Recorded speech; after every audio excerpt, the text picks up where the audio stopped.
சோதரம் சோதரம் சோதரம் சோதரம் சோதரம் சோதரம் சோதரம். நேசிக்கிற நல்ல பிதாவே, இந்த ஆசீர்வதிக்கப்பட்டதான அற்புதமான இந்த கால வேளைக்காக ஜெபிக்கிறோம். தேவ கிருபையினால் இரக்கத்தினாலும் கடந்த ராத்திரி எல்லாம் தேவன் எங்களுக்கு நல்லவராக இருந்து பாதுகாத்து பராமரித்து காலமே தேவ சமூகத்தில் வந்துமே ஆராதிக்கத்தக்கதாக நீங்கள் கொடுத்த கிருபைக்காக ஸ்தோத்திரம். இதனாலே தேவ சமூகத்திலே வந்திருக்கிற தேவ பிள்ளைகளை ஆசீர்வதியும். வர வேண்டிய பிள்ளைகளை உற்சாகப்படுத்தி கொண்டு வாரும். விடுதலையோடு உடைய நாமத்தை மயப்படுத்த உதவி செய்யும். தினந்தோறும் நீங்கள் அறிய வேண்டிய ஒருவர் என்கிற அந்த காலை ஜபத்திலே எங்களை கொண்டு வந்து நீ மகிழப்படுகிறதற்காக நன்றி செலுத்துகிறோம். தொடர்ந்து பாடல் ஆராதனை, ஜபங்கள் மற்றும் சங்கீத ஆலோசனைகள் எல்லாவற்றையும் தேவன் எங்களுக்கு ஆசீர்வதித்து கொடுக்கும்படியா நாங்கள் ஜெபிக்கிறோம். சகல தடைகளை நீக்கி போட அதிசயங்களை காண பண்ணோம். காண மகிமை துதி ஸ்தோத்திரங்கள் எல்லாம் நாங்கள் உங்களுக்கே தருகிறோம். பெரிய காரியங்களை கர்த்தர் செய்வீராக. ஆசீர்வதிக்கிறோம். இயேசுவின் நாமத்தில் தாழ்மையோடு வேண்டிக் கொள்கிறோம். ஜெபங்களும் நல்ல பிதாவே. ஆமேன், ஆமேன், ஆமேன். ஸ்தோத்திரம். தொடர்ந்துள்ள ஆராதனை பகுதியை வீல் அவர்கள் நடத்துவார்கள். Praise God. ஸ்தோத்திரம், ஸ்தோத்திரம்.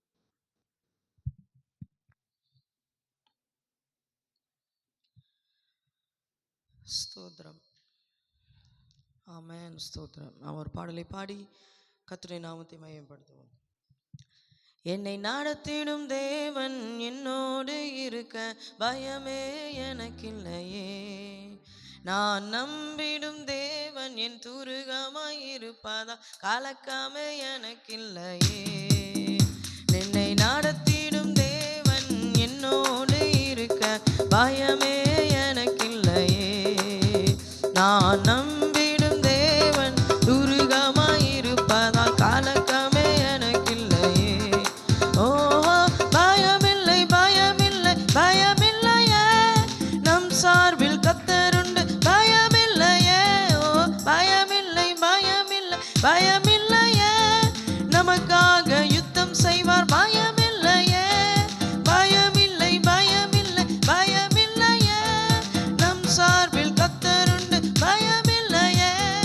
பயமில்லை பயமில்லை பயமில்லையே, நமக்காக யுத்தம் செய்வார் பயமில்லையே. சிறு கூட்டமே நீ பயப்படாதே, கர்த்தர் என்றும் நம் துணை நிற்கிறார். சிறு கூட்டமே நீ பயப்படாதே, கர்த்தர் என்றும் நம் துணை நிற்கிறார். எதிரிகள் வெள்ளம் போல் எதிராக வந்தால் ஆவியானவர் கொடியேற்றுவார்.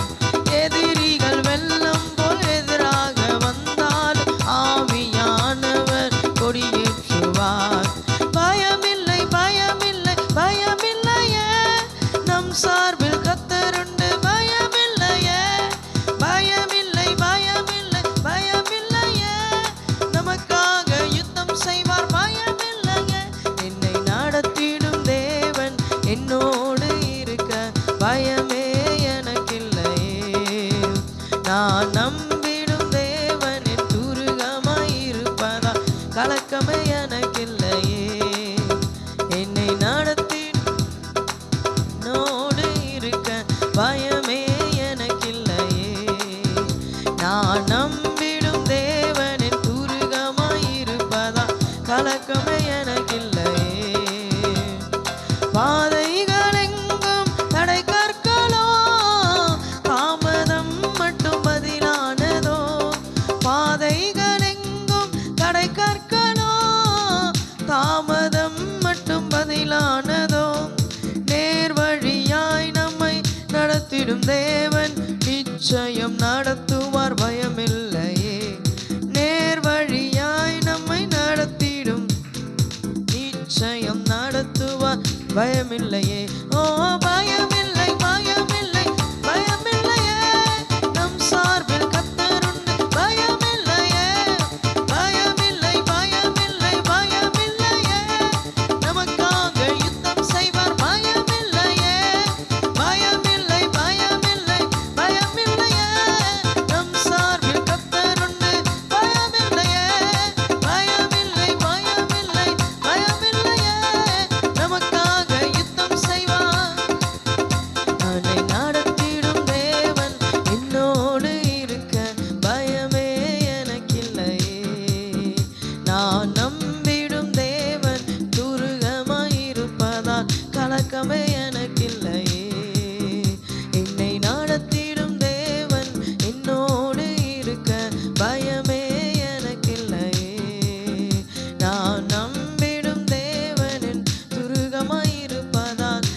கலக்கமே எனக்கில்லையே. முந்தினதை நீ யோசிக்காதே, பூர்வமானதை சிந்திக்காதே. முந்தினதை நீ யோசிக்காதே, பூர்வமானதை சிந்திக்காதே. மேலானதை நீ சுதந்தரிக்க உன்னை வேறொன்று செய்வார் பயமில்லையே. மேலானதை நீ சுதந்தரிக்க உன்னை வேறொன்று செய்வார் பயமில்லையே. பயமில்லை பயமில்லை பயமில்லையே, நம் சார்பில் கர்த்தருண்டு பயமில்லையே. பயமில்லை பயமில்லை பயமில்லையே, நமக்காக யுத்தம் செய்வார். பயமில்லை பயமில்லை பயமில்லையே, நம் சார்பில் கர்த்தருண்டு. ஓ பயமில்லை பயமில்லை, ஆமென், நமக்காக யுத்தம் செய்வார். நடத்திடும் தேவன் என்னோடு இருக்க பயமே எனக்கில்லையே. நான் நம்பிடும் தேவனின் துருகமாயிருப்பதால் கலக்கமே எனக்கில்லையே. என்னை நடத்திடும் தேவன் என்னோடு இருக்க பயமே எனக்கில்லையே. நான் நம்பிடும் தேவனின் துருகமாயிருப்பதால் கலக்கமே எனக்கில்லையே. சிறு கூட்டமே நீ பயப்படாதே, கர்த்தர் என்றும் நம் துணை நிற்கிறார். சிறு கூட்டமே நீ பயப்படாதே, கர்த்தர் என்றும் நம் துணை நிற்கிறார். எதிரிகள் வெள்ளம் போல் எதிராக வந்தாலும் ஆவியானவர் கொடியேற்றுவார். எதிரிகள் வெள்ளம் போல் எதிராக வந்தாலும் ஆவியானவர் கொடியேற்றுவார். பயமில்லை பயமில்லை பயமில்லையே, நம் சார்பில் கர்த்தருண்டு பயமில்லையே. பயமில்லை பயமில்லை பயமில்லையே, நமக்காக யுத்தம் செய்வார் பயமில்லையே.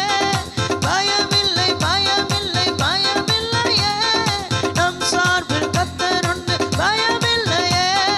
பயமில்லை பயமில்லை பயமில்லையே, நமக்காக யுத்தம் செய்வார் பயமில்லையே. என்னை நடத்திடும் தேவன் என்னோடு இருக்க பயமே எனக்கில்லையே. நம்பிடும் தேவனின் துருகமாயிருப்பதால் கலக்கமே எனக்கில்லையே. ஆமென், என்னை நடத்திடும் தேவன் என்னோடு இருக்க பயமே எனக்கில்லையே. நான் நம்பிடும் தேவனின் துருகமாய் கலக்கமே. விசுவாசத்தோடு சொல்லுமா, என்னை நடத்திடும் தேவன் என்னோடு இருக்க பயமே எனக்கில்லையே. நான் நம்பிடும் தேவனின் துருகமாயிருப்பதால் கலக்கமே எனக்கில்லையே. என்னை நடத்திடும் தேவன் என்னோடு இருக்க பயமே எனக்கில்லையே. நான் நம்பிடும் தேவனின் துருகமாயிருப்பதால் கலக்கமே எனக்கில்லையே. ஓஹோ பயமில்லை பயமில்லை பயமில்லையே, நம் சார்பில் கர்த்தருண்டு பயமில்லையே. பயமில்லை பயமில்லை பயமில்லையே, நமக்காக யுத்தம் செய்வார். ஆமென், பயமில்லை பயமில்லை பயமில்லையே, நம் சார்பில் கர்த்தருண்டு பயமில்லையே. பயமில்லை பயமில்லை பயமில்லையே, நமக்காக யுத்தம் செய்வார் பயமில்லையே. பாதைகளெங்கும் தடை கற்களோ, தாமதம் மட்டும் பதிலானதோ. பாதைகளெங்கும் தடை கற்களோ, தாமதம் மட்டும் பதிலானதோ. நேர் வழியாய் நம்மை நடத்திடும் தேவன் நிச்சயம் நடத்துவார் பயமில்லையே. நேர் வழியாய் நம்மை நடத்திடும் தேவன் நிச்சயம். இன்னொரு வாட்டி சொல்லுமா, விசுவாசத்தோட நேர் வழியாய் நம்மை நடத்திடும் தேவன் நிச்சயம் நடத்துவார் பயமில். ஆமென், நேர் வழியாய். ஓ, அவர் கோணலானவைகளை செவையாக்குகிற தேவன் அவர்.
எல்லாவற்றையும் நீதியாய் நடத்துகிறவர். எங்கள் தேவன் எல்லாவற்றையும் செம்மையாய் நடத்துகிறவர். ஹalleluya, ஹalleluya, ஹalleluya, ஹalleluya. நன்றி நன்றி நன்றி நன்றி நன்றி நன்றி நன்றி நன்றி ஆண்டவரே, எங்களை நடத்துகிறவரே. என்னை நடத்திடும் தேவன் என்னோடு இருக்க பயமே எனக்கில்லையே. நான் நம்பிடும் தேவன் என் துருகமாய் கலக்கமே ஆமாண்டவரே. ஒருபோதும் என்னை நடத்திடும் தேவன் என்னோடு இருக்க பயமே எனக்கில்லையே. நான் நம்பிடும் தேவன் என் துருகமாய் இருப்பதா கலக்கமே எனக்கில்லையே. என்னை நடத்திடும் தேவன் என்னோடு இருக்க பயமே எனக்கு. எல்லாரும் சொல்ல அறிக்கை பண்ணி, நம்பிடும் தேவன் என் துருகமாய் இருப்பதால் கலக்கமே எனக்கில்லையே. என்னை நடத்திடும் தேவன் என்னோடு இருக்க பயமே எனக்கில்லையே. நான் நம்பிடும் தேவன் என் துருகமாய். ஆமென், ஆமென், ஆமென். என்னை நடத்திடும் தேவன் என்னோடு இருக்க பயமே எனக்கில்லையே. இயேசுவே, ஓ ஆமென். எங்கள் துருகமே, எங்கள் கேடகமே, நாங்கள் நம்பின எங்கள் அரணான கோட்டையே. ஹalleluya, ஹalleluya, ஹalleluya, ஹalleluya. நல்ல தெய்வமே, எங்களுடைய பாதுகாவலரே, எங்களை வழி நடத்துகிறவரே. ஹalleluya. புல்லுள்ள இடங்களிலே மேய்த்து அமர்ந்த தண்ணீர் அருகிலே எங்களை நடத்துகிற எங்கள் நல்ல தெய்வமே, எங்கள் ஆத்துமாவை தேற்றி நீதியின் பாதையிலே நடத்துகிறவரே. நன்றி நன்றி நன்றி. சத்துருக்களுக்கு முன்பாக ஒரு பந்தை ஆயத்தப்படுத்தி எங்கள் தலையை எண்ணெயால் அபிஷேகம் பண்ணுகிற தெய்வமே, எதை குறித்து நாங்கள் பயப்படாமல் கலங்காமல் உங்கள் நாமத்தையே உயர்த்துகிறோம். ஓ எங்கள் இயேசுவின் நாமத்தை உயர்த்துகிறோம். எங்கள் ராஜாதி ராஜாவின் நாமத்தை உயர்த்துகிறோம். எங்கள் தேவாதி தேவனே, உம்மை நாங்கள் உயர்த்துகிறோம். ஆமென், ஆமென், ஆமென். ஹalleluya, ஹalleluya, ஹalleluya, ஹalleluya, ஹalleluya, ஹalleluya. சொல்லுங்க, ஹalleluya, ஹalleluya, ஹalleluya, ஹalleluya, ஹalleluya, ஹalleluya, ஹalleluya, ஹalleluya, ஹalleluya, ஹalleluya, ஹalleluya, ஹalleluya, ஹalleluya, ஹalleluya. ஆண்டவருடைய நாமத்தை உயர்த்தி சொல்லுமா.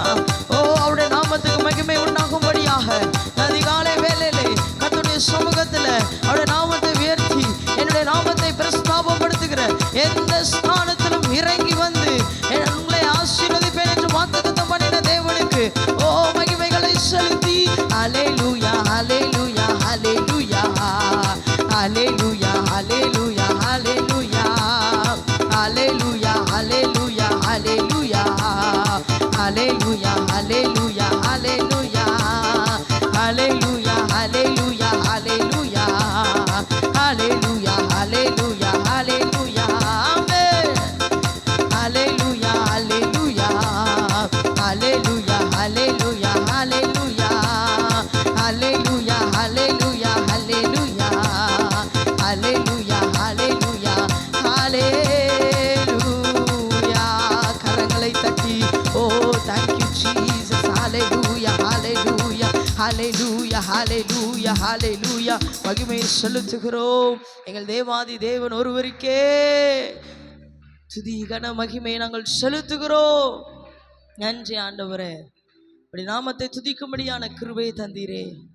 காலையிலே உமது கிருபையினால் எங்களை சூழ்ந்து கொள்ளுங்க ஆண்டவரே. இரவெல்லாம் எங்களை கிருபையாய் பாதுகாத்து இந்த நேரத்திலும் உம்மை ஆராதிக்க தேவன் எங்களுக்கு ஒரு ஸ்லாக்கியத்தை தந்தீரே. அதற்காக உமக்கு நன்றி ஆண்டவரே. கோடான கோடி நன்றிகளை செலுத்துகிறோம். இந்த பாக்கியத்தை இன்னும் அநேகருக்கு கர்த்தர் தருவீராக. அவள் கேட்க போகிற வார்த்தைகளுக்கு ஆசீர்வாதமாக்கி தாரும். வார்த்தை கொண்டு எங்களோடு இடைப்படும். இயேசுவின் நாமத்தில் பிதாவே, ஆமென்.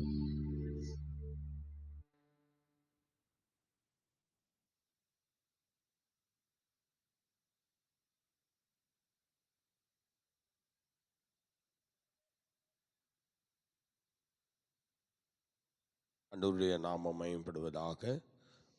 ஸ்தோத்திரம். இந்த நாளிலே நாம் தேவ சமூகத்திலே வந்திருப்பது ஒரு பெரிய சந்தோஷமான விஷயம். அல்லேலூயா. சத்தமா அல்லேலூயா. 119வது சங்கீதம். இந்த நாளில் நாம் உபத்திரவம் வசனத்தை போதிக்கிறது என்கிற தலைப்பிலே 119ஆம் சங்கீதம் 65 முதல் 72 வசனங்கள் வரை இப்பொழுது நாம் படிக்க போகிறோம். படிங்கள் பார்க்கலாம். சங்கீதம் 119 65ஆம் வசனம் முதல் 72ஆம் வசனம் வரை வாசியுங்கள். எல்லாரும் சேர்ந்து வாசிப்போம். எல்லாரும் சேர்ந்து. வசனத்தின்படி உமது அடியேனை நன்றாய் நடத்தினீர். எல்லாரும் தொடர்ந்து சேர்ந்து வாசிங்க. உத்தம நிதானிப்பையும் அறிவையும் எனக்கு போதித்தருளும். உம்முடைய கற்பனைகளின் பேரில் விசுவாசமாயிருக்கிறேன். நான் உபத்திரப்படுவதற்கு முன் வழி தப்பி நடந்தேன். இப்பொழுதோ உம்முடைய வார்த்தையை காத்து நடக்கிறேன். தேவரீர் நல்லவரும் நன்மை செய்கிறவருமாயிருக்கிறீர். உமது பிரமாணங்களை எனக்கு போதியும். அகங்காரிகள் எனக்கு விரோதமாய் பொய்களை பிணைக்கிறார்கள். நானோ முழு இருதயத்தோடும் உம்முடைய கட்டளைகளை கைக்கொள்ளுவேன். அவர்கள் இருதயம் நினத்துணி கொழுந்திருக்கிறது. நானோ உம்முடைய வேதத்தில் மனமகிழ்ச்சியாயிருக்கிறேன். நான் உபத்திரவப்பட்டது எனக்கு நல்லது. அதனால் உமது பிரமாணங்களை கற்றுக்கொள்கிறேன். அநேகமாயிரம் பொன் வெள்ளியை பார்க்கிலும் நீர் விளம்பின வேதமே எனக்கு நலம். அடுத்து சேர்ந்து வாசிப்போம். 73 80 வரைக்கும் வாசியுங்கள். உம்முடைய கரங்கள் என்னை உண்டாக்கி என்னை உருவாக்கிற்று. உம்முடைய கற்பனைகளை கற்றுக்கொள்ள என்னை உணர்வுள்ளவனாக்கும். நான் உம்முடைய வசனத்திற்கு காத்திருக்கிறபடியால் உமக்கு பயந்தவர்கள் என்னை கண்டு சந்தோஷப்படுவார்கள். கர்த்தாவே, உமது நியாய தீர்ப்புகள் நீதியுள்ளதென்றும் உண்மையின்படி என்னை உபத்திரவப்படுத்தினீர் என்றும் அறிவேன். நீர் உமது அடியேனுக்கு கொடுத்த உமது வாக்கின்படி உமது கிருபை என்னை தேற்றுவதாக. நான் பிழைத்திருக்கும்படிக்கு உமது இரக்கங்கள் எனக்கு கிடைப்பதாக. உம்முடைய வேதம் என் மனமகிழ்ச்சி. அகங்காரிகள் என்னை பொய்களினால் கெடுக்க பார்த்தபடியால் வெட்கப்பட்டு போவார்களாக. நானோ உமது கட்டளைகளை தியானிப்பேன். உமக்கு பயந்து உமது சாட்சிகளை அறிந்திருக்கிறவர்கள் என் அண்டைக்கு திரும்புவார்களாக. நான் வெட்கப்பட்டு போகாதபடிக்கு என் இருதயம் உமது பிரமாணங்களில் உத்தமமாயிருக்க கடவது. ஆமென். அல்லேலூயா. சார், இந்த நாளிலே நான் வாசிக்கிற வசனம் 73ஆம் வசனம். 73லேருந்து 80 வசனங்கள் வரை. அது நேற்றைய தினத்தில் காலையில் நம்ம தியானித்திருக்கிறோம். இப்பொழுது நம்ம 73 முதல் 80 வரை உள்ள வசனங்களை இப்போ நம்ம பிடிக்க போகிறோம். வாசிகள் பார்க்கலாம். 73ஆம் வசனம். உம்முடைய கரங்கள் என்னை உண்டாக்கி உம்முடைய கரங்கள் என்னை உண்டாக்கி என்னை உருவாக்கிற்று. என்னை உருவாக்கிற்று. உம்முடைய கற்பனைகளை கற்றுக்கொள்ள உம்முடைய கற்பனைகளை கற்றுக்கொள்ள என்னை உணர்வுள்ளவனாக்கும். என்னை உணர்வுள்ளவனாக்கும். இந்த நீதி நியாயம் என்றெல்லாம் நம்ம பார்த்தா இந்த வசனம் ரொம்ப ரொம்ப நீதி உள்ளது. ரொம்ப ரொம்ப நிதானமா அந்த வார்த்தையை அவர் பேசுகிறார் பாருங்கள். அவரு சங்கீதக்காரன் பேசும்போது எவ்வளவு அருமையா சொல்றாரு பாருங்க. உம்முடைய கரங்கள் என்னை உண்டாக்கிற்று. இதை யாருமே நம்மளாம் நினைக்க கூட மாட்டோம்.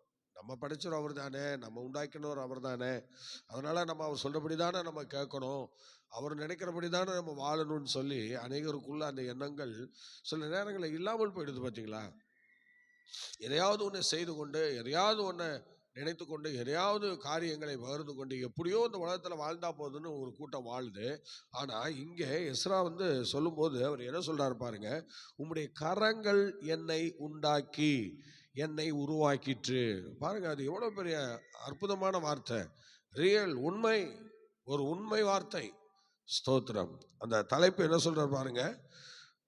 அந்த தலைப்பு வார்த்தை குறித்து வெட்கப்படாமல் இருத்தல். நல்லா கவனிங்க. தேவனுடைய வார்த்தை குறித்து வெட்கப்படாமல் இருத்தல் என்கிற தலைப்பில் தான் இப்போ இந்த வசனத்தை நம்ம பார்க்குறோம். அதில் என்ன சொல்லுது பாருங்க. உம்முடைய கரங்கள் தான் என்னை உண்டாக்குச்சு, என்று சொல்றாரு. அப்படித்தானே சொல்லியிருக்கு. பாருங்கள், ஆதியாகமத்தின் புஸ்தகத்தில் எப்படி இருக்குது. அவர் என்ன செய்தாரா? பூமியின் மண்ணினாலே, அந்த வசனத்தை எடுத்து படிக்க பார்க்கலாம். ஆதியாகமத்தின் புஸ்தகம் 2ஆம் அதிகாரம். பின்பு தேவன், நல்லா கவனிங்க, வசனம் சொல்லுங்க. 1:26. 1:26 வாசிக்கலாம். எல்லாம் எடுத்துக்கொள்ளுங்கள், படிங்க. பின்பு தேவன் நமது சாயலாகவும் நமது ரூபத்தின்படியையும் மனுஷனை உண்டாக்குவோமாக. அல்லேலூயா. அவர் எப்படி செஞ்சாரா? எப்படி மனுஷனை உண்டாக்குனாரா? அத வசனத்தை வாசிங்க. அவர் பூமியின் தேவன் தம்முடைய சாயலாக மனுஷனை சிருஷ்டித்தார். அவனை தேவ சாயலாக சிருஷ்டித்தார். ஆணும் பெண்ணுமாக அவர்களை சிருஷ்டித்தார். பின்பு தேவன் அவர்களை நோக்கி, இல்ல அது வேண்டாம், பூமியின் மண்ணினாலே படைத்த அந்த வசனத்தை எடுங்க. Praise God.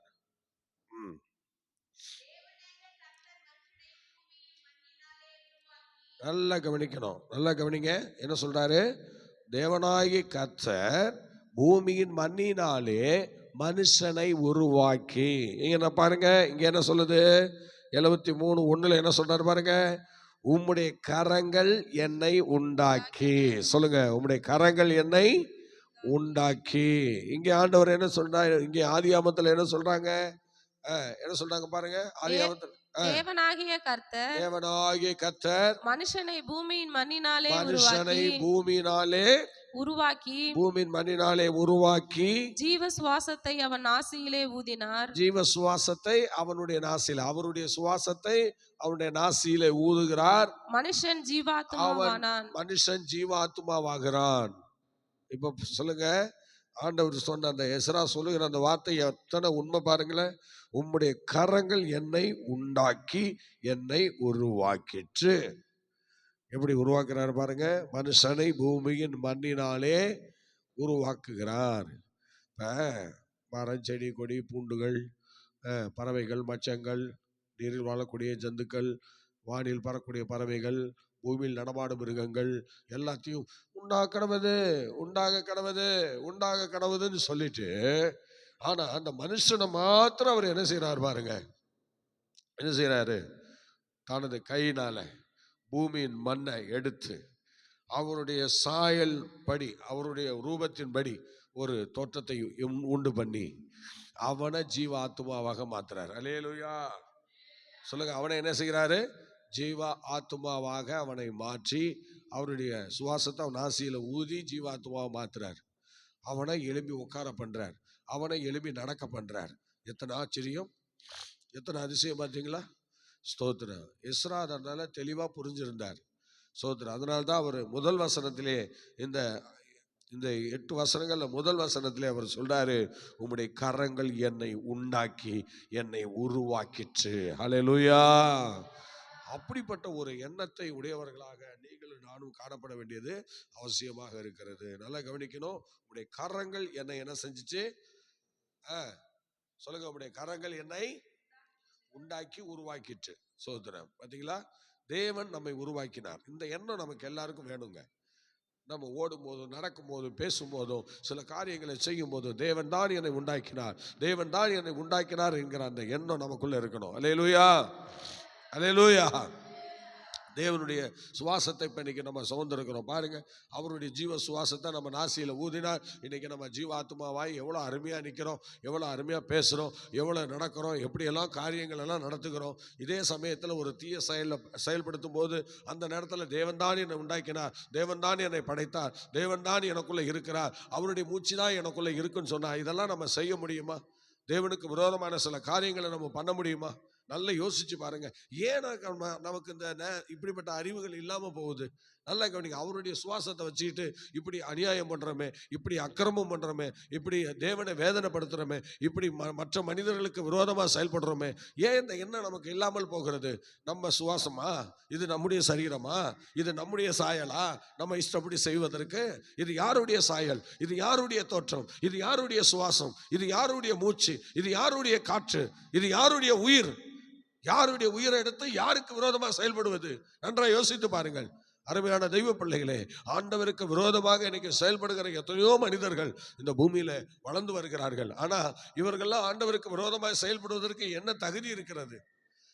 யாரிடத்துல எதை வாங்கி வாங்கினவர்கிட்டே வா வளர்த்த கடாவை மார்பில சாய்ந்து சொல்லுவாங்களா, அது மாதிரி பெற்றெடுத்தவரையே உருவாக்கினவரையே உண்டு பண்ணினவரையே எதிர்த்து நிற்பதா?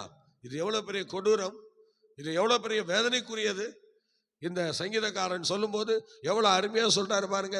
உம்முடைய கரங்கள் என்னை உண்டாக்கி என்னை உருவாக்கிற்று. ஒரு நன்றி வேண்டாம், ஒரு விசுவாசம் வேண்டாம். நம்ம படைச்சவரே அவர் தானே, அவருக்கு விரோதமா இப்படி எழும்புறோமே. அல்லேலூயா. ஏகத்துடைய பிள்ளைய மூளைய செலவுக்கு கொடுத்துட்டீங்களா? ஸ்தோத்திரம். நல்லா கவனிங்க. ஆண்டவர் நமக்கு நல்ல ஞானத்தை கொடுத்திருப்பது உண்மையானால் ஸ்தோத்திரம். அதனாலதான் மிருகங்களுக்கெல்லாம் 5 அறிவு கொடுத்துட்டு மனுஷனுக்கு 6 அறிவு கொடுத்தது. எதுக்காக?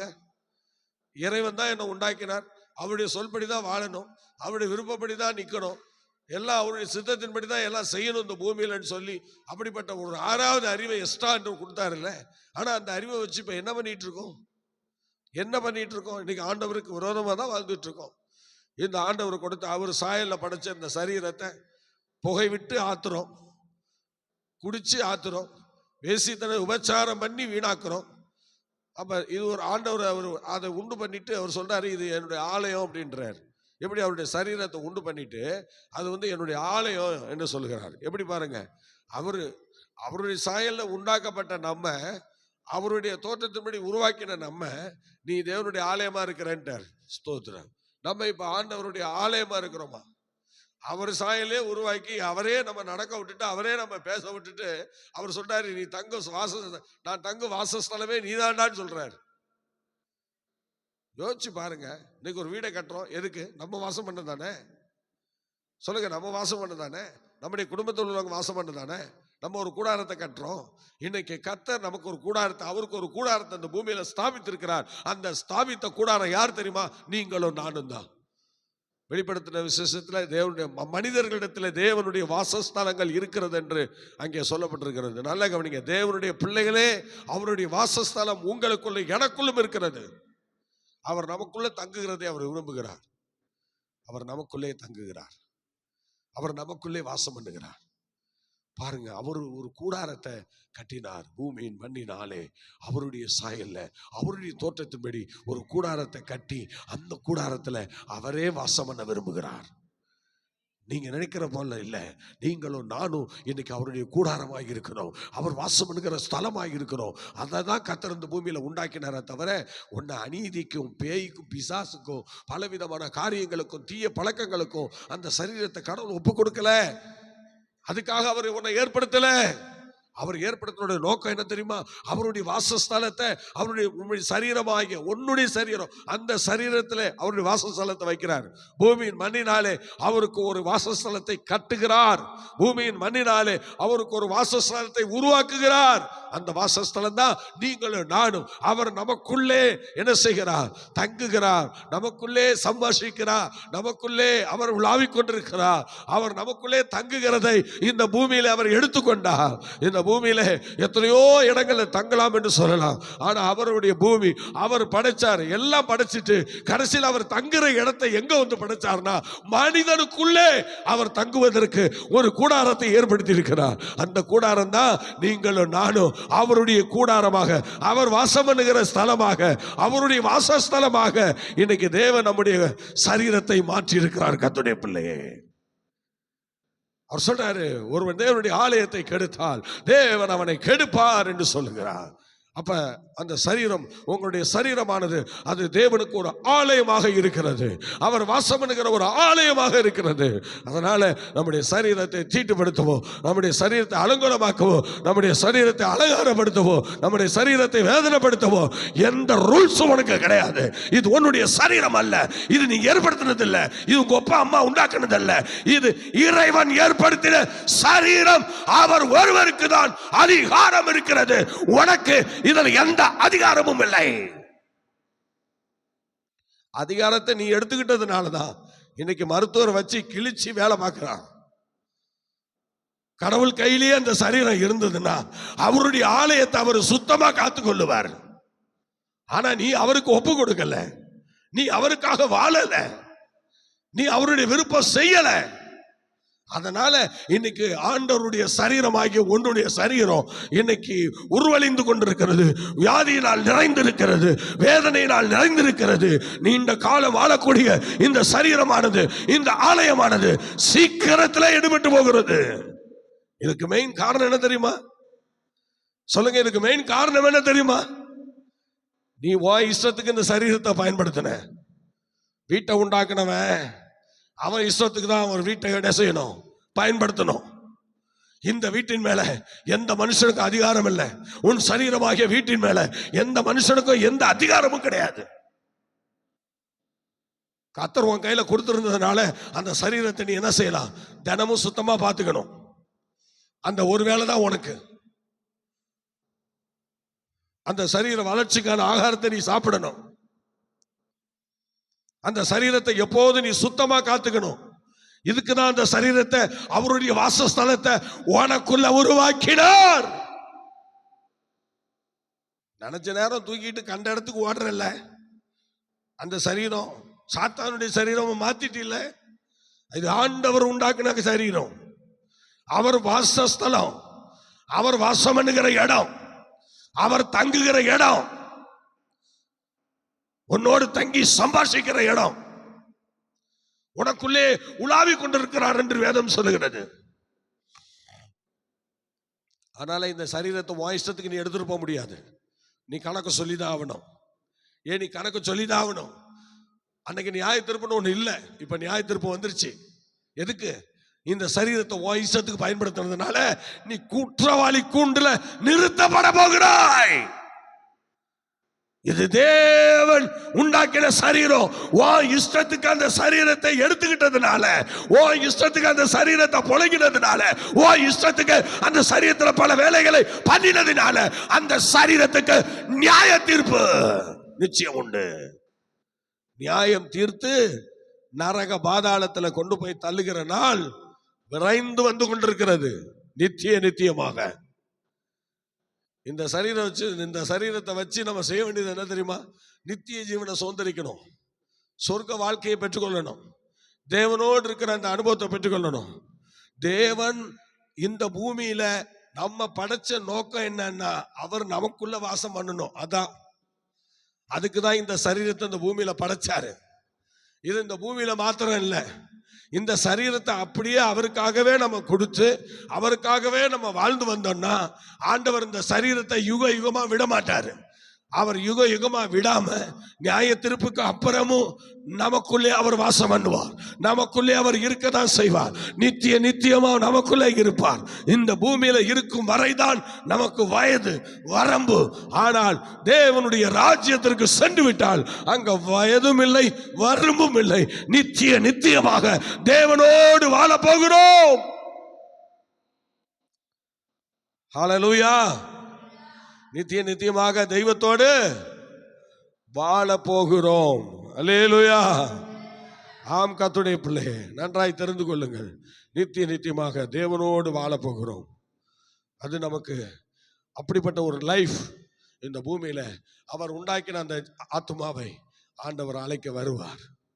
அவர் இந்த பூமியில படைச்ச அந்த ஆத்துமாவை கூப்பிட வருவார். அவர் வந்து அவரோடு கூட அழைத்து செல்ல போகிறார். இப்ப நம்ம ஆத்துமாவை அவர் உருவாக்கி அவர் வாசம் பண்ண உருவாக்கின அந்த ஆத்துமா இப்ப வேற யாரோ வந்ததுனால எஜமானிப்பாங்க இல்லை.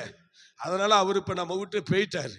ஆனா இப்ப ஸ்தோத்திரம், திருச்சபை ஏற்படுத்தி ஆண்டவர் இயேசு கிறிஸ்துவ பலியா ஒப்பு கொடுத்து அந்த இழந்து போன அந்த ஆத்துமாவை மறுபடியும் ஆண்டவர் அந்த ஆலயத்துக்குள்ள கொண்டு உட்கார வைக்க, மறுபடியும் ஆண்டவரை கொண்டு அந்த ஆலயத்துல அமர பண்ண, மறுபடியும் அந்த ஆண்டவரை மனுஷனுக்குள்ள கொண்டு போய் அவனை ஒரு ஜீவ ஆத்துமாவா திரும்பவும் வாழ வச்சு ஆண்டவர் அவனுக்குள்ள சந்தோஷத்தை கொடுத்து அவன் பாவத்தை எல்லாம் எடுத்து அவனை ஒரு புனிதனாக மாற்றி அவனை ஒரு பரிசுத்தவானாக மாற்றி அவர் என்ன செய்கிறார்? இப்ப அவருடைய ராஜ்யத்துல ஆலயத்திற்கு அழைக்க இப்ப சீக்கிரம் வரப்போகிறார். சபை அந்த வேலையை செய்து கொண்டிருக்கிறது. ஒவ்வொரு சபைக்கும் இன்னைக்கு வேலை என்னன்னா ஆத்துமாவை பரிசுத்தமாக்குவது. அதுதான் நேர்த்தியான வேலை. அந்த வேலைக்காக தான் இன்னைக்கு இந்த திருச்சபை காத்திருக்கிறது. கூடுவோம், ஆடுவோம், கொண்டாடுவோம், பாடுவோன்னு ஓடுறதுக்கு அல்ல. நீ இந்த சபைக்கு வரும்போதெல்லாம், இந்த ஆலயத்துக்குள்ள வரும்பொழுதெல்லாம் நீ ஒரு ஆலயம் என்பதை வெளிப்படுத்துவதற்கு தான் இந்த ஆலயம். இந்த ஆலயம் எதுக்கு?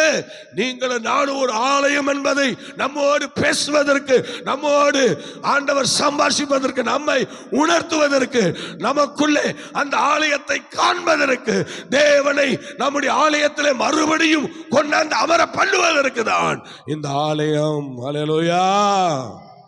ஆலயத்துக்குள்ள இருந்தும் தேவனுடைய ஆலயமா நம்ம செயல்படலைன்னா எவ்வளவு பெரிய விபரீதம் தெரியுமா? எவ்வளவு பெரிய வேதனை தெரியுமா? கர்த்தருக்குள்ள இருந்தும் கூட இன்னைக்கு நம்முடைய ஆலயத்தில் ஆண்டவருக்கு மேல அதிகாரம் இல்ல, நம்முடைய சரீரத்து மேல தேவனுக்கு அதிகாரம் இல்ல. ஹல்லேலூயா. கர்த்தருடைய பிள்ளையே, கர்த்தருடைய கரம் என்ன செஞ்சதா? என்னை உண்டாக்கி என்னை உருவாக்கிற்று. இந்த புத்தி எப்போது நமக்கு இருக்கணும். இந்த சரீரமோ, இந்த ஜீவியமோ, இந்த மூச்சோ நம்மோடது அல்ல. இது ஆண்டவருடையது. சொல்லுங்க, யாருடையது? வாய் இல்லையா? சொல்லுங்க, யாருடையது? யாருடையது? கர்த்தருடையது. கர்த்தருடையது. நம்மை உண்டாக்கினவர் அவர், நம்மை உருவாக்கினவர் அவர். அவருக்கே சதாகாலம் என்ற சரீரத்தின் மூலமாக, நம்முடைய ஆவி ஆத்துமா மூலமாக மகிமை உண்டாக வேணும். வேற எதுக்கும் ஒப்பு கொடுக்க கூடாது. சோத்திரம். வேற எதுக்கும் நீ ஒப்பு கொடுக்க கூடாது. உன் சரீரத்து மேல உனக்கு எந்த அதிகாரமும் கிடையாது. தேவன் ஒருவருக்கு தான் அதிகாரம். நீ உண்டாக்கின வீட்டின் மேல உனக்கு எப்படி ஆண்டவர் இந்த பூமியில அதிகாரம் கொடுத்தாரோ, அதே போல அவர் உண்டாக்கின உன்னுடைய வீடாகிய உன்னுடைய சரீரம், அவருக்கு மாத்திரம்தான் அதிகாரம். இந்த சரீரத்தை அலங்கோலமாக்க உனக்கு இடமே கிடையாது. இந்த சரீரத்தை கெடுக்க உனக்கு இடமே கிடையாது. இந்த சரீரத்தை பாழாக்க உனக்கு எந்த அதிகாரமும் கிடையாது. சரீரம் தேவனுடையது. பூமியின் மண்ணினாலே உருவாக்கினார். அவருடைய சுவாசத்தை நம்ம ஆத்மாவில் வச்சிருக்கிறார். அவருடைய வார்த்தையின்படி தான் நம்ம வாழ்ந்துட்டு இருக்கோம். அவருடைய விருப்பப்படி தான் இன்னைக்கு நம்ம ஜீவிச்சிட்டு இருக்கோம். அல்லேலூயா. இதை மறந்து போக கூடாது. கர்த்தருடைய பிள்ளையே, இதை மறந்து போக கூடாது. அடுத்த வசனத்தை படிக்க பார்க்கலாம். நான் உம்முடைய வசனத்திற்கு காத்திருக்கிறபடியால் உமக்கு பயந்தவர்கள் என்னை கண்டு சந்தோஷப்படுவார்கள். எஸ், இது உண்மை. இது உண்மை. ஏன்னா நம்ம கர்த்தருடைய சரீரம், நம்ம ஆண்டவருடைய பிள்ளை, அவரால் உண்டாக்கப்பட்டவங்க, உருவாக்கப்பட்டவங்க. அதனாலதான் அவர் எஸ்ரா சொல்றாரு, நான் உம்முடைய வசனத்துக்கு காத்திருக்கிறபடியால். இந்த பூமியில நம்ம காத்திருக்கிற ஒரே ஒரு விஷயம் கர்த்தருடைய வார்த்தைக்காக. அந்த வார்த்தையின்படி தான் இன்னைக்கு நம்முடைய ஆவி ஆத்மா சரீரம் செயல்படணும். சோத்திரன். என்னமோ பெரிய டாட்டா பிர்லா மாதிரி எல்லாம் எனக்கு இருக்கு, அது இருக்குன்னு சொல்லி என்ன பண்றோம், நம்ம இஷ்டத்துக்கு ஓடுறோம். ஆனா அப்படிலாம் ஓடுவதற்கு ஆண்டவர் மனசுக்கு கொடுக்கல, அந்த அதிகாரம் நமக்கு கொடுக்கல. அதனால எஸ்ரா என்ன சொல்றாருன்னா, அந்த சரீரம் கர்த்தர் உண்டாக்குனது, அதனால அவர் தான் உருவாக்குனவரு. அதனால நான் என்ன பண்றேன், அவர் வசனத்துக்காக நான் காத்திருக்கிறேன். ஏன்னா வாழ வைக்கிறதே அவருடைய வசனம் தான். இந்த பூமியில உயிரோடு நம்ம வைக்கிறதே அந்த வசனம் தான். இந்த பூமியில அவருக்கு பிரியத்தை செய்ய வைக்கிறதும் இந்த வசனம் தான். அதனால அவர் என்ன சொல்லிட்டாருன்னா, இந்த வசனத்துக்காக நான் இந்த பூமியில காத்திருக்கிறேங்கிறேன். தேவ வார்த்தைக்காக காத்திருக்கிறேன். தேவ வார்த்தை இல்லாம எந்த இடத்துலயும் நம்ம செயல்படுவது நல்லதில்லை. எந்த ஒரு விஷயத்தை சொன்னாலும் உங்களுடைய வார்த்தையின்படி செய்கிறோம். பேதுரு என்ன செஞ்சாரு பார்த்தீங்களா? பேதுருடைய எவ்வளோ ஆண்டவருடைய சீடனாக இருந்த அந்த பேதுருடைய ஒரு படிப்பறிவில்லாத பேதுருனுடைய ஒரு மகிமையான ஒரு நல்ல இயேசுவை தெரிந்து கொண்ட அந்த பேதுருனுடைய நிலைமையை பாருங்க. அந்த பேதுரு என்ன சொல்றாரு, போதகரே, முழுவதும் நான் செயல்பட்டேன், எனக்கு ஒண்ணுமே கிடைக்கல. ஆனா இப்ப நான் என்ன பண்றேன், சொல்லுங்க, உங்க வார்த்தையின்படி நான் இப்ப என் படகை என்ன பண்ண போறேன், ஆழத்துக்கு கொண்டு போறேன்றார். ஸ்தோத்திரம். பேதுரு தன்னுடைய வாழ்க்கையை தோங்குறாரு பாருங்க. எங்க தோங்குறாரு? கடல் கரையில. ஸ்தோத்திரம். கப்பல் ஆரம்பிக்கிறார், தன்னுடைய படகுல ஆரம்பிக்கிறார். அந்த படகை சொல்றாரு, நான் இது வரைக்கும் ஒன்றும் எனக்கு கிடைக்கல, முழுவதும் பாடுபட்டேன், முழுவதும் நான் செயல்பட்டேன், எனக்கு எதுவுமே அகப்படலை ஆண்டவரே.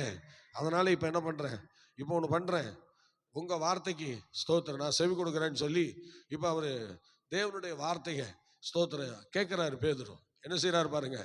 பேதுரு உன்னுடைய படகுல எனக்கு இடம் இருக்கான்னு கேட்க உடனே சொல்றாரு, போதகரே வாங்க அப்படி சொல்ல. அப்போ உன் படகு என்ன செய், கொஞ்சம் தண்ணியில் தள்ளிட்டு போன்னு சொன்ன பிறகு அவன் கொண்டு போய் தண்ணியில் தள்ளி இயேசு கிறிஸ்துவையும் அதில் ஏற்றி உட்கார வைக்கிறான். நல்லா கவனிங்க. உட்கார வச்சு பேதுரு வலை அலசி கொண்டு அந்த வார்த்தையெல்லாம் கேட்கிறார். சோத்திரம், ஆண்டவரே சொல்லுங்க, பேசுங்க என்று சொல்லி கேட்க நல்லா அந்த வார்த்தைக்கு காத்திருக்கிறார், அந்த வசனத்துக்கு காத்திருக்கிறார். அந்த வார்த்தைக்கும் வசனத்துக்கும் காத்திருந்து அவர் சொல்றதெல்லாம் கொஞ்சம் ஏற்றுக்கொள்ளுகிறார். நம்ம மரமண்டையில என்ன சொன்னாலும் சில நேரத்தில் ஏறாது.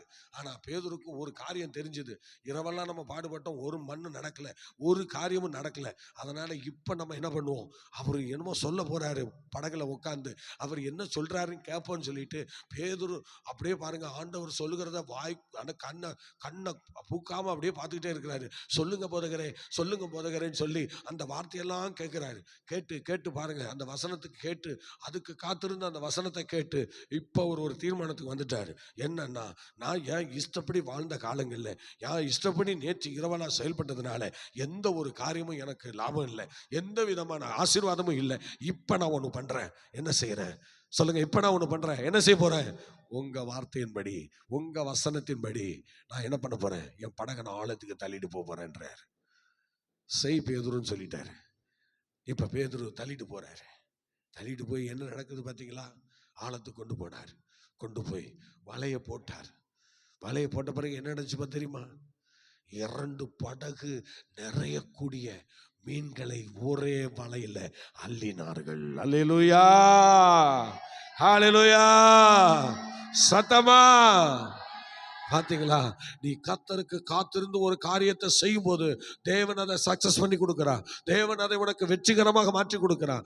ஆனா உன் இஷ்டத்துக்கு செயல்படுறதுனால இனி உருப்படாத காரியங்கள் எல்லாம் பண்ணி இன்னைக்கு இந்த பூமியில நீ ஆகாதவளாய் போய் விடுகிறாய். உன்னால கர்த்தருக்கு பயன் இல்லை, உன்னால தெய்வத்துக்கு பிரயோஜனம் இல்லை. நீ ஆண்டவருக்காக வாழல, நீ ஆண்டவருடைய சித்தம் செய்யல. பேதுரு கடற்கரையிலே ஆண்டவருடைய வார்த்தைக்கு காத்திருந்தார்.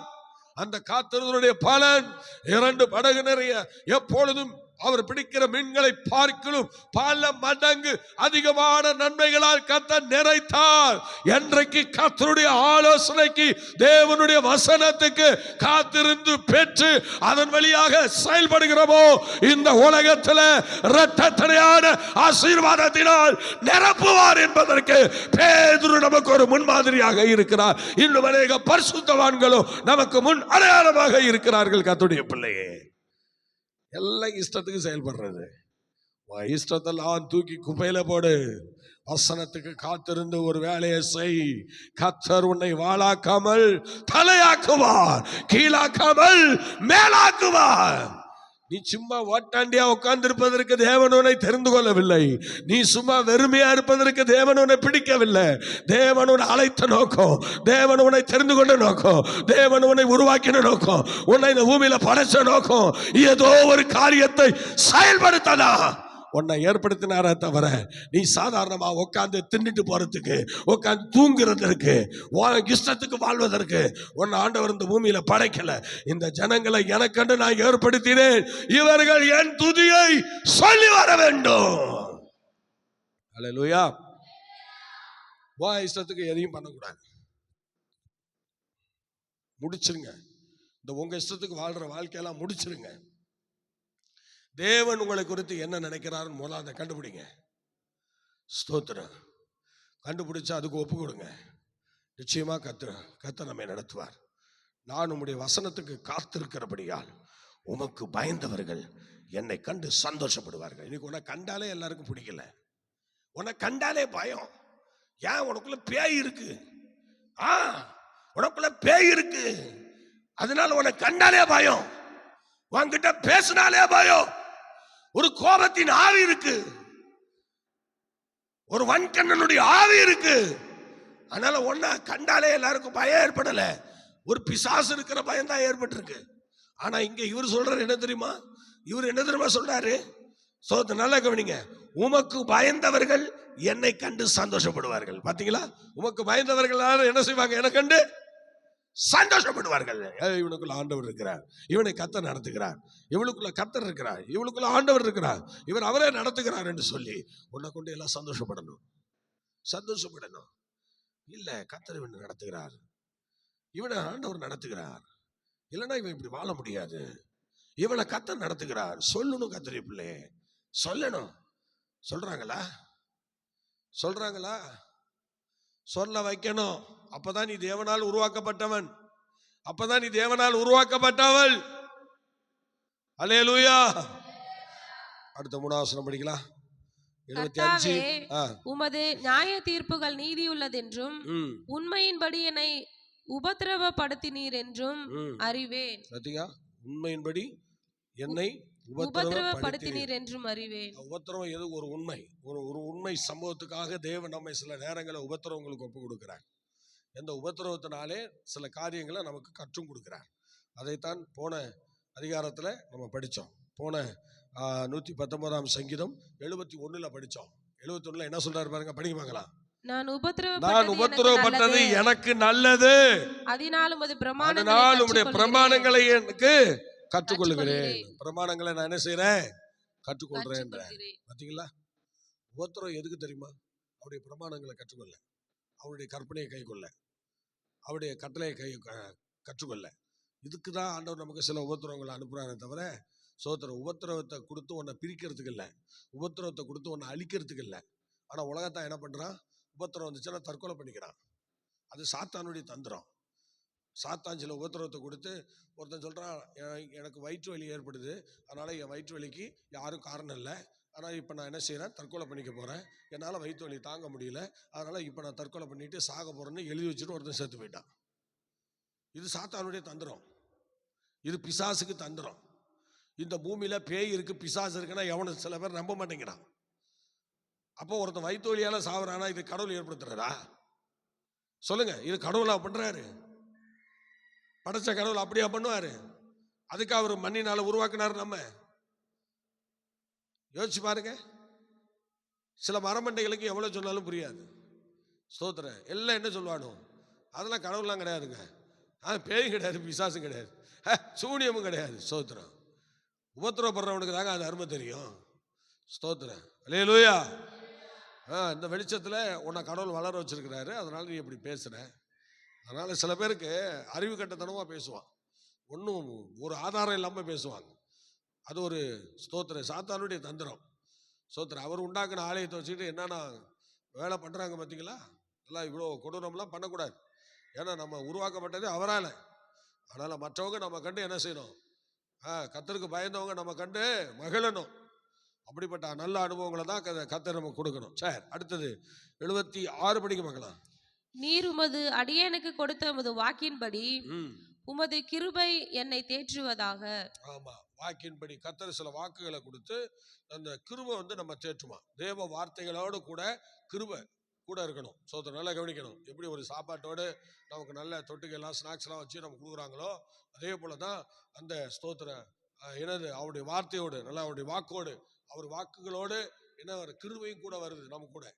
ஆமா, இன்னைக்கு ஆண்டவருடைய வசனம் பேசும்போது அங்க என்ன செஞ்சாரு பாரு, அவருடைய வார்த்தையில என்ன இருந்துச்சான்? அதிகாரமுடையவராய் கிருபை பொருந்தினதாய் இருந்ததுன்னு இருக்கு. அவருடைய வார்த்தை எப்படி இருந்தது? அதிகாரம் உள்ளதாகவும், சொல்லுங்க, கிருபை பொருந்தினதாகவும் இருந்தது அவருடைய வார்த்தை. இயேசு கிறிஸ்துவினுடைய வார்த்தை அதிகாரமுடையதாகவும் இருந்துச்சா, இது கிருபை பொருந்தினதா இருந்துச்சா? அல்லேலூயா. யோசிச்சு பார்த்தீங்களா? இப்ப அது போல நம்முடைய காரியங்கள் எப்படி இருக்க வேண்டுமா? சொல்லுங்க, எப்படி இருக்கணும்? அல்லேலூயா. ஆமா, ஸ்தோத்திர. கிருபை பொருந்தினதா இருக்கணும். அந்த கிருபை ஒவ்வொரு நாளும் நம்மை தேற்றுகிறது. தேவனுடைய வாக்குகளோடு அப்படியே கிருபையானது நம்மை ஒவ்வொரு நாளும் தேற்றுகிறது. அந்த வசனத்தோடு என்ன இணைஞ்சிருக்குன்னா, தேவ வார்த்தையோடு என்ன இணைஞ்சிருக்குன்னா கிருபை இணைஞ்சிருக்கு. மனித வார்த்தைகள் வேற, தேவனுடைய வார்த்தைகள் வேற. தேவனுடைய வார்த்தைகள் ஒரு மனுஷனை உயிரோ காக்கும். ஆனால் மனிதனுடைய வார்த்தை சற்று நேரம் நமக்கு ஒரு அமைதியை கொடுத்தாலும் அதுக்கப்புறம் அது நம்ம விட்டு போயிடும், மறந்துடும். ஆனால் தேவனுடைய வார்த்தை நம்மோடு கூட இருந்து, நம்மோடு ஸ்தோத்திரம் அந்த வாக்குகளோடு கூட இருந்து கிருபையானது ஒவ்வொரு நாளும் தேவன் நம்மை தேற்றிக்கொண்டே இருப்பார். அந்த கிருபை தேற்றிக்கொண்டே இருக்கும். அதை தான் இங்கே சங்கீதக்காரன் சொல்லும்போது ஆண்டவர் என்னை தேற்றுகிறார் என்று சொல்லுகிறார். அல்லேலூயா. 77 படிங்க பார்க்கலாம். நான் பிழைத்திருக்கும்படிக்கு உமது இரக்கங்கள் எனக்கு கிடைப்பதாக. உம்முடைய வேதம் என் மனமகிழ்ச்சி. உம்முடைய வேதம் என் மனமகிழ்ச்சி. அந்த கிருபைன்னு சொல்ற வார்த்தையை அப்படியே நீங்க எடுத்துக்கிட்டீங்கன்னா ஒரு இரக்கம்னு சொல்லலாம். சோதரா, அந்த இரக்கம் அவருக்குள்ள நமக்குள்ள அது எப்படி வருது பாருங்க. ஸ்தோத்திரம். எனக்கு கிடைப்பதாகன்னு சொல்றாரு. எதுக்கு? நான் பிழைத்திருக்கும்படி, நான் பிழைத்திருக்கும்படி உம்முடைய இரக்கம் எனக்கு கிடைப்பதாக. இந்த உலகத்துல நம்ம பிழைச்சிருக்கணும்னா அவருடைய இரக்கம் வேணும். சில பேர் சொல்லுவாங்க, இந்த ஸ்தோத்திரம் சுனாமி வந்தப்ப சொல்லுவாங்க, இவ்வளோ சுனாமியில என்ன ஆண்டவர் கிருபையா பாதுகாத்தாருன்னு சொல்லுவாங்க. இங்க குளச்சல்ல ஒரு இடம் இருந்துச்சு. குளச்சல்ல மீனவர்கள் குடியிருக்கிற அந்த இடத்துல பாருங்க, அந்த இடத்துல ஒரு சம்பவம் நடந்துச்சு. அந்த குளச்சல்ல தங்கியிருக்கிற பாஸ்டர் நம்ம சபையில சாட்சி சொன்னாரு. என்ன சொன்னாருன்னா, அந்த சுனாமி வந்தப்ப என்ன நடந்துச்சுன்னா, அங்கே ஸ்தோத்திரம் பயங்கரமான அந்த சுனாமி அப்படியே உள்ள வருது. உள்ள வந்து அங்குள்ள எல்லா குடும்பங்களையும், எல்லா வீடுகளையும், அந்த கூரைகளையும் அப்படியே நக்கிக்கிட்டு போச்சான். இடத்தையே தொடச்சிக்கிட்டு போயிடுச்சான். அந்த சுனாமி இடத்தையே தொடச்சி போயிடுச்சான். ஆனா அங்க ஒரு அற்புதம் நடந்தது. என்னன்னா, அந்த வீட்டுல அங்க ஒரு 4 வீடு இருக்கான். அந்த 4 வீடு ஆர்சி சமுதாயத்திலிருந்து அவர்கள் பெந்தைக்கோஸ்தே சர்ச்சுக்கு போயிட்டாங்களாம். பெந்தைக்கோஸ்தே சர்ச்சுக்கு போனதுனால அவங்கள என்ன செஞ்சாங்கன்னா, அந்த ஆர்சி சமுதாயத்தில் உள்ளவங்க எல்லாரும் சேர்ந்து அவங்கள ஒதுக்கி வச்சுட்டாங்களாம். அவங்கள ஒதுக்கி வச்சுட்டு, இனிமே நீங்க எங்களோட உங்களுக்கு பங்கும் இல்லை, பாகமும் இல்லை. நீங்க என்னைக்கு இயேசு கிறிஸ்துக்குள்ள பெந்தைக்கோஸ்தே சர்ச்சுக்கு போனீங்களோ, இனிமே நாங்க எங்களை விட்டு ஒதுக்குறோம் அப்படின்னு சொல்லி அந்த 4 குடும்பத்தையும் ஒதுக்கி வச்சுட்டாங்களாம். நல்ல கவனிங்க. 4 குடும்பத்தையும் ஒதுக்கி வச்ச பிறகு அந்த 4 குடும்பமும் என்ன செய்தான்? ஒதுக்கப்பட்டு இருந்துச்சான். அந்த 4 குடும்பத்தில் நடந்த சம்பவத்தை பாருங்க. அந்த 4 குடும்பமும் அப்படியே இருந்துச்சா. 4 வீடு அப்படியே ஒரு முக்கோண வடிவத்தில் அந்த 4 வீடும் அப்படியே இருந்துச்சா. அவங்கள தான் ஒதுக்கி வச்சிருந்தாங்களாம் அந்த ஊர்காரங்க. அந்த குளச்சல்ல உள்ள அவங்க ஏதோ தள்ளி வச்சிருந்தாங்கன்னு சொல்றாங்க. அப்படிப்பட்ட நேரத்தில் இந்த சுனாமி வந்தது என்ன ஆச்சு அப்படின்னா, அந்த சுனாமி வந்து அந்த பக்கத்துல உள்ள எல்லா வீடுகளையும் நக்கிக்கிட்டு போயிடுச்சுங்க. ஆனா அந்த 4 வீடு மாத்திரம் அப்படியே இருக்குங்க. அந்த 4 வீடு மாத்திரம் அப்படியே இருக்குன்னு சொல்றாரு. 4 வீடு அப்படியே இருந்தது. அந்த வீட்டுல ஒரு வயசான ஐயா படுக்கையில கிடக்குறாங்க. அவங்களும் அப்படியே இருக்காங்களாம். அவங்களுக்கும் எந்த பிரச்சனையும் இல்லை. தண்ணி உள்ளேயும் போல வெளியும் போல. எப்படி இது எப்படி நடந்திருக்கும்? சொல்லுவாங்க, தேவன் எனக்கு கிருபை செய்தார், என்னை பாதுகாத்தார் என்று நிறைய பேர் சாட்சியெல்லாம் சொல்லுவாங்க. பார்த்தீங்களா? இந்த மாதிரி இந்த சூழ்நிலையில் நடந்திருக்கிறது. நம்ம சொல்லுவோம், கொரோனா வந்த காலங்களிலிருந்து கர்த்தர் என்னை பாதுகாத்தார், என்ன அந்த கொரோனாவுக்கு ஒப்பு கொடுக்கல, கொரோனா வந்திருந்தும் கூட கர்த்தர் என்னை அழிவுக்கு ஒப்பு கொடுக்காம என்னை பாதுகாத்தார். எத்தனையோ பேர் இன்னைக்கு சாட்சி சொல்கிறோம். இன்னைக்கு சாட்சி சொல்கிறோம். கொரோனா எனக்கு வந்துச்சு, கர்த்தர் என்னை கைவிடலை என்றெல்லாம் சொல்கிறோம். அல்லேலூயா. நல்லா யோசிச்சு பார்த்தீங்களா? எவ்வளோ பெரிய ஆசீர்வாதம். நான் இந்த ஆபத்தில் முழுகி போயிருப்பேன், ஆனால் கர்த்தர் என்னை விடுவிச்சார். ஆண்டவர் என் கூட இருந்ததுனால அந்த ஆபத்துலேருந்து என்னை பாதுகாத்தாருன்னு சொல்கிறாங்க. ஸ்தோத்திரம். என் ட்ரெயின் ஆக்சிடென்ட்ல மாட்டினேன், நான் எப்படியோ தப்பிச்சு வந்தேன். ஆண்டவர் எனக்கு எந்த அடியும் இல்லாமல் என்னை முழுசாக வெளியே கொண்டு வந்தாருன்னு ஒரு பாஸ்டர் சொல்கிறாரு. சாட்சியில் ஒரு பாஸ்டர் சாட்சி சொல்கிறாரு. நான் இந்த ட்ரெயினில் தான் வந்தேன், அந்த ட்ரெயின் ஆக்சிடென்ட் ஆயிடுச்சு, அந்த ட்ரெயின் பறந்துருச்சு, ஆனால் எனக்கு எந்த அடியும் இல்லை, நான் இன்னைக்கு உயிரோடு இருக்கேன். என்னுடைய பயணம் செஞ்சவர்கள் எல்லாரும் அடிபட்டாங்க, எல்லாரும் நிறைய பேர் உயிர் போயிடுச்சு, நிறைய பேர் அடிபட்டாங்க, எல்லாரும் காயப்பட்டாங்க. எனக்கு எந்த அடியும் இல்லாமல், ஒரு பிரச்சனையும் இல்லாமல் என்னை கொண்டு வந்தார். நான் சொல்லுவேன், நான் போன வாகனத்தில் எல்லாருக்கும் அடிபட்டுச்சு, ஒரு பஸ் ஆக்சிடென்ட் ஆயிடுச்சு, ஆனால் அந்த ஆக்சிடென்ட் ஆன பஸ்ஸில் எனக்கு மாத்திரம் எந்த அடியும் இல்லை. ஏன்னா எனக்கு முன்கூட்டியே சொல்லிட்டாரு, வண்டி ஆக்சிடென்ட்டுக்குள்ள போதுரா, ஒழுங்கா கையை புடுறா, காலத்துக்கு உள்ள போடுறா, இப்ப நல்லா ஸ்டெடியா உட்கார்றான்னு சொன்னாரு. டக்குன்னு போய் வண்டி மோதிடுச்சு, அடிச்சிருச்சு. ஒரு ஹோட்டலுக்குள்ள போய் விட்டான், ஒரு ஹோட்டலுக்குள்ள போய் வண்டியை விட்டுட்டான். அவ்வளவுதான். எருவ மாடு கட்டி இருந்த மாட்டு மேலெல்லாம் ஏறி 4 பேர் சாப்பிட்டுட்டு இருந்தா அவன் மேலெல்லாம் ஏறி ஹோட்டலுக்குள்ளேயே வண்டி போயிடுச்சு. அல்லேலூயா. ஆனா அந்த இடத்துல எனக்கு எந்த அழிவும் இல்லை. அப்படியே பேக் அப்படியே எனக்கு முன்னாடி உட்கார்ந்துருந்த ஒரு பூக்காரம்மா, அந்த அம்மாவுக்கு அடி, எனக்கு தெரிஞ்ச அம்மா, அந்த அம்மாவுக்கு செம அடி, எல்லாருக்கும் பின்னாடி முன்னாடி உட்கார்ந்துருந்த எல்லாருக்கும் அடி, ஆனால் எனக்கு ஒரு அடியும் இல்லை. ஏன்னா நான் அன்னைக்கு நம்ம இடத்துக்காக பத்திரத்தை அளக்கிறதுக்காக, மணியார் வரார் அளக்கிறதுக்காக போகணும்னு சொல்லி பத்திரத்தை கையில் எடுத்துட்டு வரேன். அப்போ ஆண்டவர் சொன்னாரு, பத்திரத்தை கீழே வைடான்னாரு. பத்திரத்தை கீழே வை, இப்போ பிடி, 2 கம்பி நல்லா பிடி, இப்போ காலத்துக்கு அந்தாண்ட போடு, அந்த கம்பியில போடு, நல்லா பிடிச்சிக்க, இப்போ டைட் ஆகு, டைட் பண்ணு அப்படின்றாரு. நல்லா டைட் பண்ண பாருங்க, தடாரு போய் அடிச்சிருச்சு. இது ரியல் நடந்த சம்பவம். அல்லேலூயா. கர்த்தருடைய கரம் நம்மோடு கூட இருக்கிறது. அவர் தான் நம்ம உருவாக்கினார், அவர் தான் நம்ம உண்டாக்கினார். இப்படிதான் நம்ம சொல்லுவோம். ஆகவே எனக்கு அன்பானவர்களே, கடைசி வசனம், நான் வெட்கப்பட்டு போகாதபடிக்கு என் இருதயம் உம்முடைய பிரமாணங்களில் உத்தமமாய் இருக்க கடவுளே. ஆமா, இன்னைக்கு முதல் ஒரு தீர்மானம் எடு, நான் வெட்கப்பட்டு போகாதபடி ஆண்டவருடைய கற்பனையின் மேலே, ஆண்டவருடைய வார்த்தையின் மேலே, ஆண்டவருடைய சபையின் மேலே, ஆண்டவருடைய பிள்ளைகள் மேலே நான் எப்போதும் எப்படி இருப்பேன்? உண்மையாக இருப்பேன். சொல்லுங்க பார்க்கலாம். எப்படி இருப்பேன்? உத்தமமாக இருப்பேன். சொல்லுங்க பார்க்கலாம். அப்படியே ஜெபம் பண்ணுவோமா? பரிசுத்தமுள்ள பிதாவே, இம்மட்டும் எங்களோடு கூட இருந்து இந்த வசனங்களை கொண்டு எங்களோடு பேசினதற்காக நன்றி. நீங்கள் கொடுத்த இந்த சரீரம் உங்கள் நாம மகிமைப்படணும். நீங்கள் தான் இந்த சரீரத்தில் மகிமைப்படணும். நீங்கள் தான் இந்த சரீரத்தை ஆசீர்வதிக்கணும். தொடர்ந்து கிரியை செய்யுங்கப்பா. உங்கள் அன்பு கரங்களை ஒப்படைக்கிறோம். ஆசீர்வதியும். கர்த்தர் பெரிய காரியங்களை செய்யும். கன மகிமை துதி ஸ்தோத்திரம் எல்லாம் நாங்கள் உங்களுக்கே தருகிறோம். இந்த பகல் முழுவதும் உடைய சித்தம் செய்ய உதவி செய்யும். இந்த மலை, காற்று, சாரல் இது எல்லாருக்கும் ஒத்து போகணும். ஆண்டவரே, இந்த அழகு மாவட்டங்கள் ஒவ்வொரு மாவட்டங்களையும் கர்த்தர் காத்துக்கொள்ளும். பெரிய காரியங்களை செய்யும். எல்லா தீமைக்கும் விலை காத்துக்கொள்ளும். அதிசயங்களை காணப்படும். இயேசுவின் நாமத்தில் பிதாவே, ஆமென்.